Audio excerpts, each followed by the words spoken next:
Welcome to our full guide on how to adjust push notifications in X. In this tutorial, we'll walk you through the step-by-step process.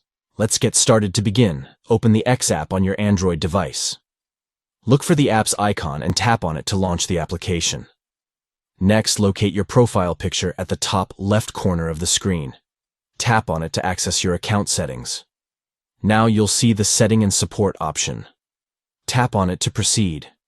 In the following menu, find and tap on Settings and Privacy. This will allow you to configure various aspects of your X app. Once you're in the Settings menu, locate and tap on Notifications. This will open the notification settings for your X app. Within the notification settings, you'll find the Preferences option. Tap on it to customize your notification preferences. Finally, you'll see the Push Notifications option. Tap on it to select the types of notifications you'd like to receive. You can choose from a variety of options based on your preferences. Congratulations! You have successfully adjusted the push notifications in your X app. Now, you'll be able to stay updated and receive the notifications that matter to you. Thank you for watching our tutorial. Don't forget to subscribe to our channel for more helpful guides and tips. Enjoy a personalized and optimized notification experience with the X app on your Android device.